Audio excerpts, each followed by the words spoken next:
O Santos tem mais um daqueles diamantes raros em mãos, aquele diamante que precisa ser bem lapidado para dar resultado no campo e dinheiro fora dele. Porque, infelizmente, até que uma mudança radical ocorra, e uma mudança radical que vai demorar um pouco ainda, porque não basta só boa vontade, precisa mexer com muita coisa, precisa mexer em infraestrutura, CT, estádio, né? Programa de sócio que seja mais atraente, que seja mais cativante para o torcedor.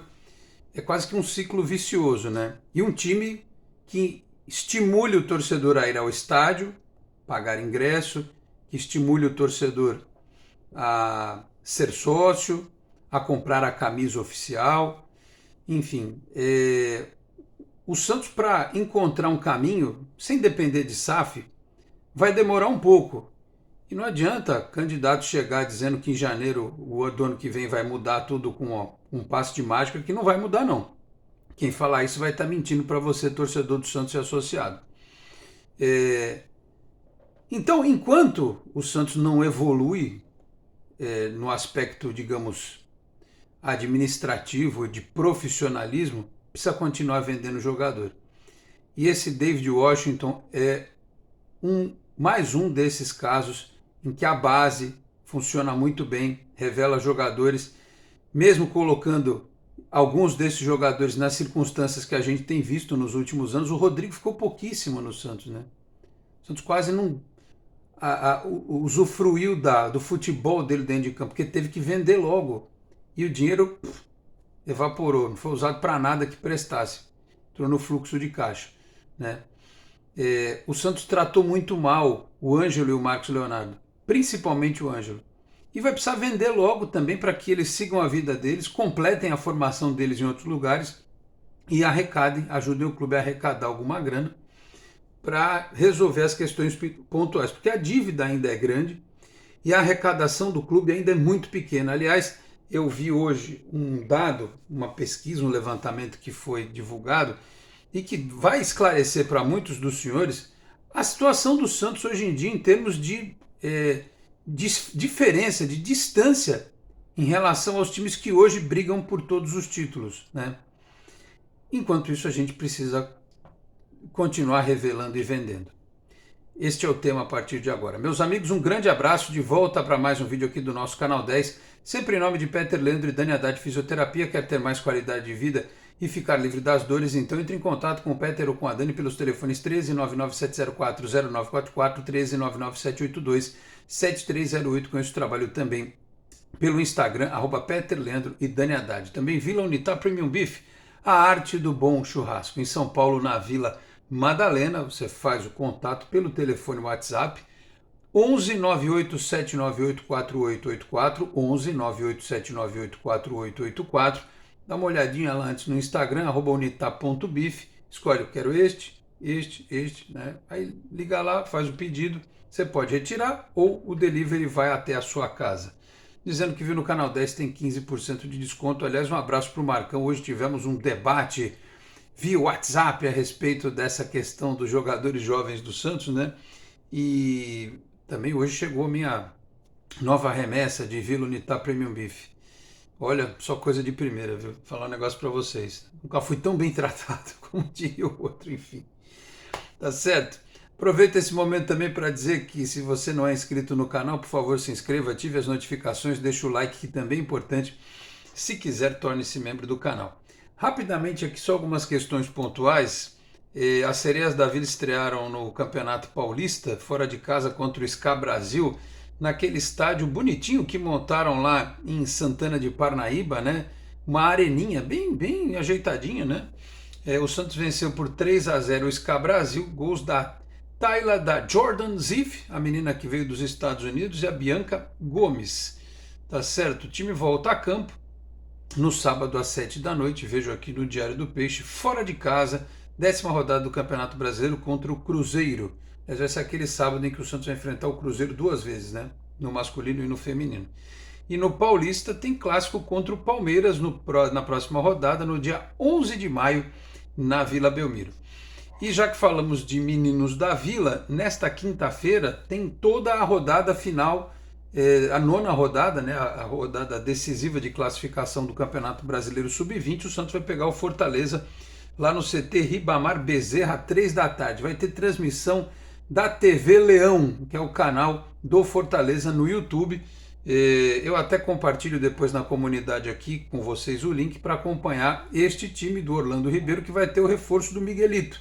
Miguelito não foi relacionado para a partida da Sul-Americana, vai fazer parte desse grupo, porque o Santos, para não ter dúvida, precisa ganhar. Se ganhar, está tudo certo. O Santos está em terceiro no grupo, ainda contou com a má sorte do Palmeiras perder em casa para o Atlético Paranaense, né? O Palmeiras que era o líder, o Atlético Paranaense agora lidera com 16, Palmeiras e Santos tem 15, o Grêmio tem 14, mas o Bahia com 14 tem chance, o Cruzeiro com 13 tem chance, o Fortaleza, que é o adversário do Santos, com 12 tem chance. Só o São Paulo que está eliminado, o Goiás e o Atlético Goianiense no grupo B. Tem lá também a disputa no grupo A.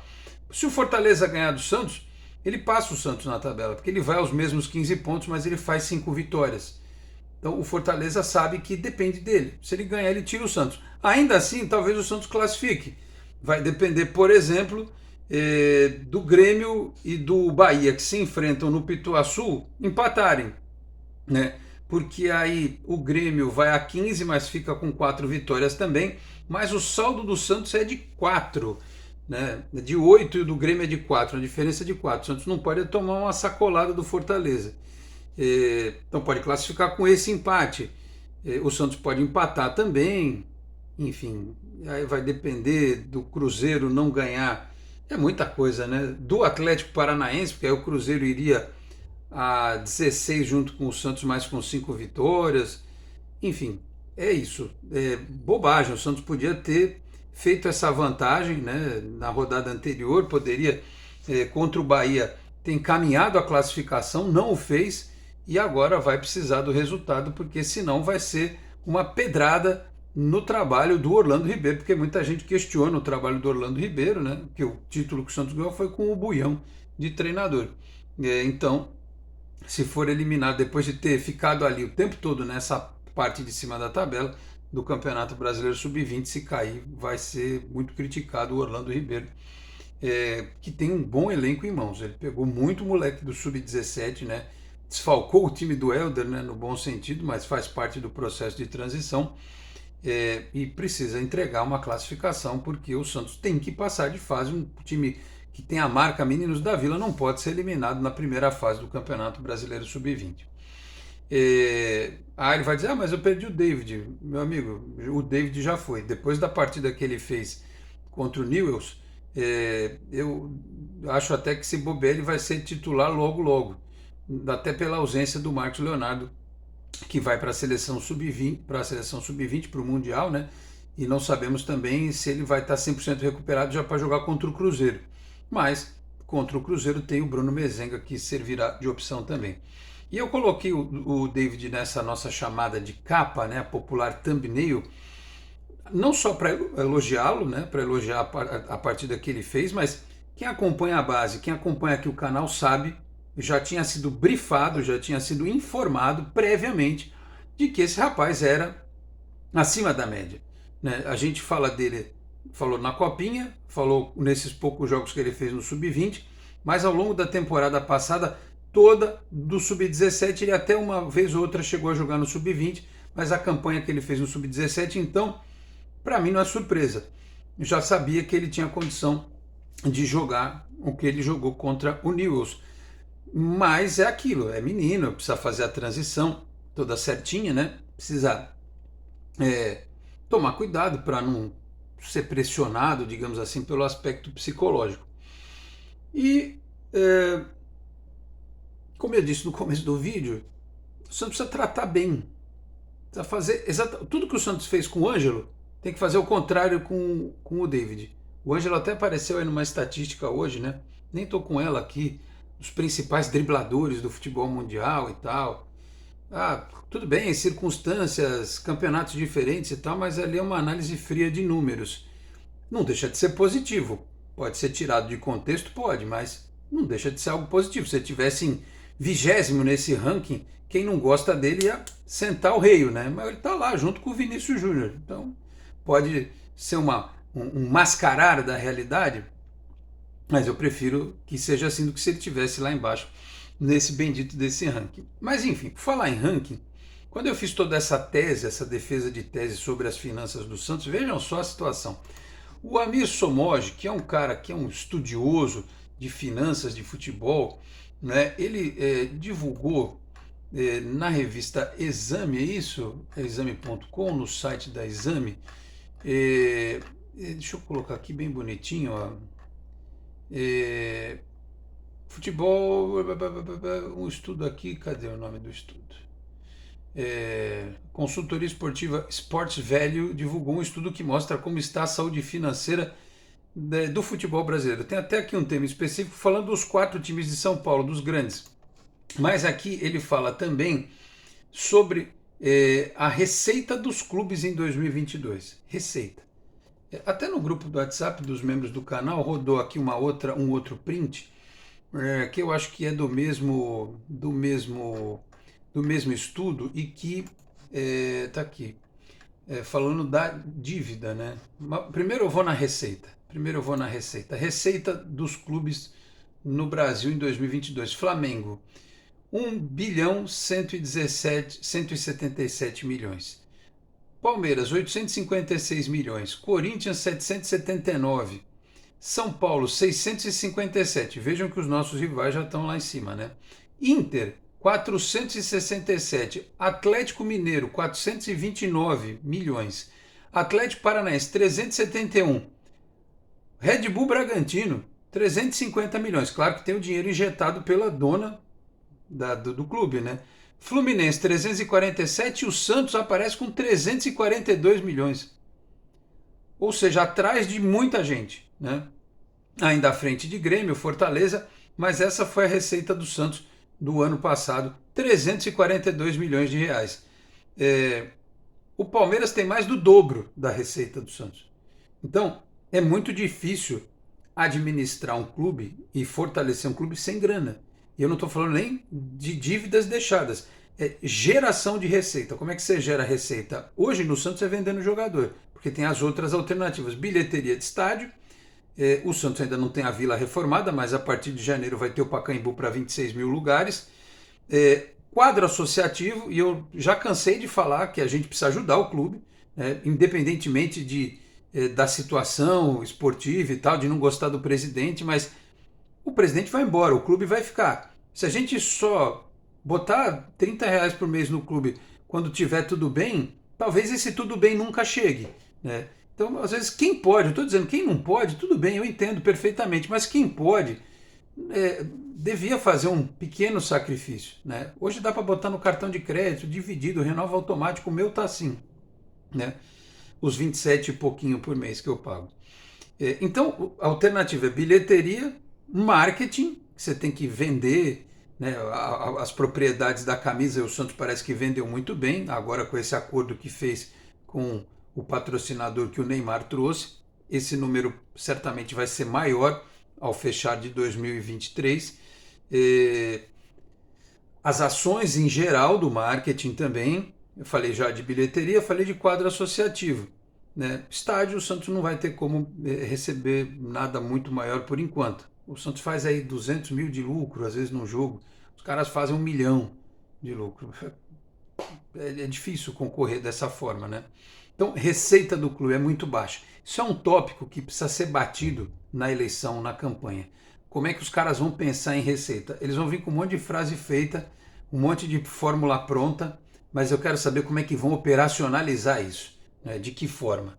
Então, essa é a questão das receitas. Falei da dívida? Não. Dívida atual. O clube mais endividado do Brasil é o Atlético Mineiro, com 1.571 milhões.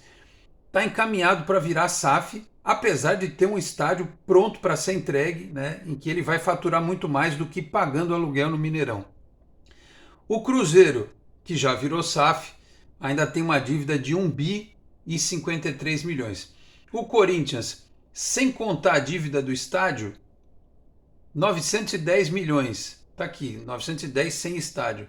Palmeiras, 875 milhões sem o Allianz. Sem o Allianz o valor é de 451 milhões. Então tem a dívida aí que tem que ser diluída pela construção do Allianz Parque. Inter, 865 milhões,7. Sem o Beira-Rio o valor é de 663. Botafogo, 729 milhões. Fluminense, 677 milhões. Vasco, 664. São Paulo, 586. Santos, 539 milhões. A dívida do Santos ainda é menor que a dos rivais. Então, se o Santos tem menos arrecadação, ele tem menos dívida. Mas precisa encontrar um equilíbrio, porque se ele tem menos dívida, o fato de ter menos arrecadação talvez fosse um pouco, o impacto fosse um pouco menor, mas não é o que a gente tem visto na prática. Aí depois vem Grêmio, Red Bull, Atlético, Bahia, o Flamengo tem pouquíssima dívida, né, perto dos outros, 250 milhões, Curitiba, América Mineiro, Goiás, o Fortaleza que tem uma dívida de 33 milhões e tem o time que tem o treinador que tem, joga no estádio onde joga, né? É um case de sucesso o Fortaleza. É o Atlético Goianiense com uma dívidazinha de 8 milhões e 200. Aí vamos à situação do futebol paulista. Tem um texto só sobre isso, mostra a situação dos times de São Paulo. Vamos lá. Palmeiras continua sendo o time com maior faturamento, estou vendo aqui, né, na matéria. Transferência de jogadores e tal, dívida total dos clubes paulistas. O Corinthians também cresceu muito em receita, saltando de 505 milhões em 2021 para 779 em 2022. Que mais aqui? O São Paulo, que está numa situação meio complicada como a nossa. Faturamento do time saltou 38% com transferência de jogadores e aumento expressivo em bilheteria após a volta ao público, do público aos estádios em razão da pandemia, né? O Morumbi é grande, o São Paulo consegue faturar, sem contar que ganha quando aluga lá para shows, né? E o Santos tem aqui um tópico, o Santos ainda muito distante dos outros times paulistas, mesmo com uma melhora no marketing e sócios torcedores, o clube está estagnado em um estádio pequeno e focado na cidade de Santos, sendo que a grande parte dos torcedores está em outras cidades. Diz aqui que a dívida dos 4 times somam quase 3 bilhões de reais, enfim. O que é dito sobre o Santos aqui é isso, né? Daí fala sobre times mais valiosos, né? Os times mais valiosos do futebol brasileiro, a marca valiosa. Flamengo, 3,787. Se uma SAF viesse hoje, se for montar uma SAF no Brasil, o valor do Flamengo, quase 4 bilhões. Palmeiras, 3,4. Galo, 3,1. Corinthians, 2,9. Inter, 2,3. São Paulo, 2,2. O Atlético Paranaense, 2 bilhões. Pela estrutura, pela infraestrutura. Percebam que a história da história e do legado já não está valendo muita coisa para o mercado que olha só para esses ativos, né? Então o Atlético Paranaense já passou a gente nessa questão de marca, 2 bilhões. E a do Santos, 1,415. Eu sempre chutei que a marca do Santos valia 1,5 bilhão. Quase acertei. Aí o Grêmio veio um pouco abaixo, 1,407. Fluminense, Red Bull, Botafogo, Vasco, Botafogo 823, Vasco 730, Cruzeiro 686. Vejam, Bahia 459, justamente Bragantino, Clube Empresa, Botafogo, Vasco, Cruzeiro, Bahia, todos são SAF. Esses precisavam da injeção para poder crescer, né? Porque a marca vale menos do que as outras. Mas o Santos ainda está, digamos assim, bem posicionado. Por que a marca do Santos vale menos hoje? É porque teve o Pelé, teve o Neymar, tem a história, tem os títulos, sim, mas não tem o outro lado. É uma marca maltratada porque a estrutura física do clube, inclusive, ela é precária. Agora, se fala da volta, né, nosso companheiro Wagner Frederico trouxe a informação do CT em Cubatão para a base, da compra definitiva do CT Rei Pelé, da obra na Vila Belmiro, o Pacaembu vai voltar, né? O Santos vai poder jogar com frequência no Pacaembu também, depois que tudo tiver encaminhado, esse belo dia vai chegar com certeza, mas vai demorar, né? O Pacaembu volta em janeiro, a Vila daqui a algum tempo, né? E os CTs, só Deus sabe. Um está na mão já, o outro precisa ainda construir. Então, esse é um quadro, eu vou até colocar na descrição deste vídeo os links que o Amir Somoji ele divulgou, né? Com esses dois temas aí. Vou colocar no link, vocês dão uma lida, né? Dão uma estudada, ver se eu falei aqui alguma bobagem, se eu não interpretei direito o que foi dito. Tem até um outro aqui, ó, receita, né? Tem um quadro de comparação dos anos aqui, ó. É isso, de 2022, 2021, 2020, 2019. O Santos arrecadou em 2019 399, 239 em 2020, 400, é isso? 406 em 2021, porque aqui certamente entraram premiação de Libertadores, premiação da Libertadores, enfim, daquela temporada. O Santos tinha a vice-campeão brasileiro, foi em 2000 e no ano do São Paulo, né? 2019 foi, né? Aí despencou para 341 a arrecadação. Eu vou botar os links para vocês darem uma entendida melhor. Então, meus caros, é isso. Às vezes, quando a gente está louco de vontade de criticar um menino da base, eu entendo, mas critiquem quem os coloca em condição ruim. O menino é a ponta do iceberg. Ele não entra em campo porque ele quer. Óbvio que ele quer jogar. Mas o tratamento que tem que ser dado a ele precisa ser bem feito por quem está acima dele, né? Então, cuidado com o David. Cuidem desse menino. Cuidem do Jair quando ele voltar, porque vai ser o melhor zagueiro do Santos, mas sim disparado. Cuidem do Patati. Cuidem do Miguelito. Cuidem do Bernardo.